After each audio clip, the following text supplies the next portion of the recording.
Om Swastiastu. Kami dari kelompok 2 akan mempresentasikan hasil diskusi UAS audit yang kami kerjakan. Perkenalkan, nama saya Nyoman Agus Farsana dan teman saya ada 3 orang, yaitu Kade Rama Raditya, Christopher Fernando Cias, dan Ibu Rizky Andika.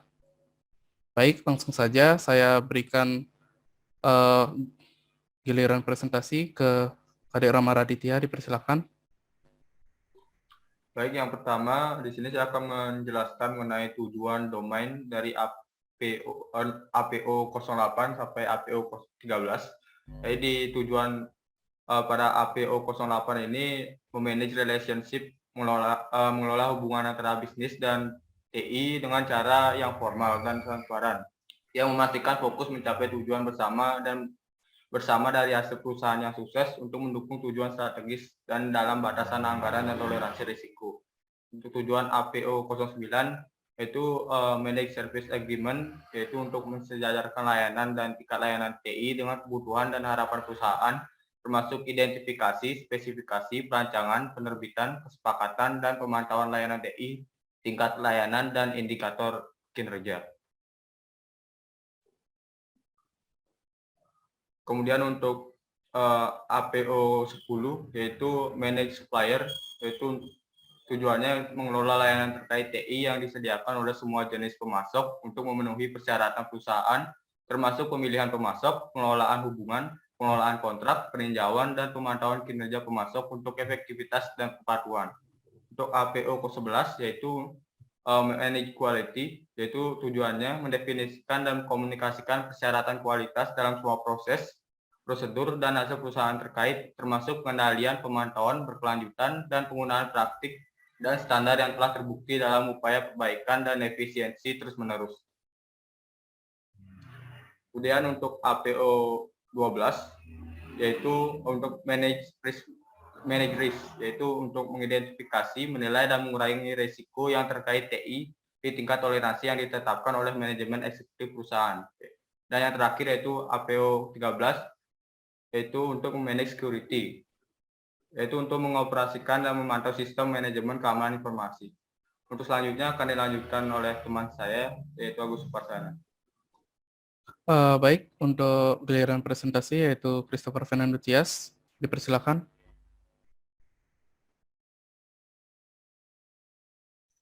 Oke, untuk selanjutnya ada pihak yang diaudit atau auditi. Nah, subjek yang diaudit mencakup unit analisis, manajer, dan layanan IT beserta seluruh staf yang bertanggung jawab dalam pengelolaan sistem IT pada pihak terkait, dan juga bisa beberapa pihak lainnya yang dapat menjadi sumber dalam mendapatkan data-data untuk audit. Selanjutnya ada permasalahan yang mungkin terjadi pada domain. Yang pertama ada APO 08, Managed Relationship. Yang pertama, koordinasi dan komunikasi tidak berjalan dengan baik. Tidak ada interaksi dalam memberikan masukan untuk perbaikan berkelanjutan dari pelayanan. Dan yang terakhir, tidak memiliki RACI, chart pengelolaan relasi. Selanjutnya ada APO 09 atau Managed Service Agreement. Spesifikasi layanan TI belum sesuai dengan kebutuhan perusahaan. Dan ini sangat sering ditemukan. Yang kedua, ada tingkat layanan dan indikator kinerja belum memenuhi kebutuhan perusahaan yang dapat membuat kinerja dari IT atau pihak IT di dalam perusahaan itu menjadi terhambat. Selanjutnya untuk APO 10 sampai APO 13 akan dilanjutkan oleh rekan saya. Baik, untuk giliran presentasi, Rizky Andika, dipersilakan. Baik, saya akan melanjutkan. Selanjutnya permasalahan yang mungkin terjadi pada domain di perusahaan pada APO 10 atau managed supplier. Yang pertama ada hubungan dengan supplier terkait dengan sistem yang digunakan. Kedua ada perusahaan tidak menetapkan kriteria yang jelas dalam melakukan pemilihan supplier. Lalu yang ketiga, supplier tidak dapat memenuhi kebutuhan perusahaan. Lalu yang keempat, perusahaan tidak melakukan identifikasi risiko-risiko yang berhubungan dengan supplier secara lebih terperinci. Selanjutnya yaitu dalam APO 11 atau Managed Quality, permasalahan yang mungkin terjadi pada domain ini, yang pertama persentase proyek tidak memenuhi sasaran mutu, Lalu kedua, terjadi kegagalan penerimaan kualitas. Lalu ketiga, terjadi perbaikan terus-menerus. Keempat, quality management yang belum memiliki aturan. Dan kelima, rencana manajemen kualitas hanya ada secara umum. Lalu selanjutnya, masalah yang terjadi pada domain APO 12, yaitu manage risk. Yang pertama adalah gagal mengidentifikasi dan menilai risiko yang dapat terjadi. Lalu kedua, pengendalian risiko yang belum maksimal. Lalu yang ketiga, tidak mampu menerapkan enterprise risk management. Lalu domain terakhir pada APO 13 yaitu manage security. Yang pertama, pengawasan keamanan sistem informasi tidak memadai. Lalu yang kedua, hanya ada beberapa sistem informasi yang terenkripsi. Dan yang ketiga, tidak melakukan manajemen hak akses. Selanjutnya saya kembalikan ke Mas. Baik, untuk selanjutnya yaitu ada langkah-langkah audit yang dilakukan. Jadi, untuk langkah-langkah audit yang dilakukan pada APO 08 yaitu ada understand business expectations, ada identify opportunities, risk and constraint for IT to enhance the business, ada manage business relationship, lalu ada coordinate and communicate, dan yang terakhir provide input to the continual improvement of service.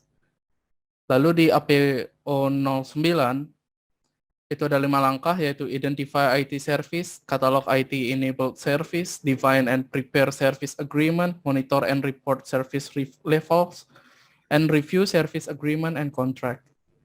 Lalu pada APO 10 ada 5 langkah juga, yaitu ada identify and evaluate supplier relationship and contract, ada select supplier, lalu manage supplier relationship and contract, manage supplier risk, dan yang terakhir yaitu monitor supplier performance and compliance. Lalu pada APO 11 ada 6 langkah, yaitu ada establish and quality manage system atau QMS, lalu define and manage quality standards and practice and procedure. Lalu tahap ketiga yaitu focus quality management on customer. Lalu yang keempat ada perform quality monitoring and control and reviews. Kelima, integrate quality management into solution for development and service delivery. Dan yang terakhir yaitu ensure continuous improvement.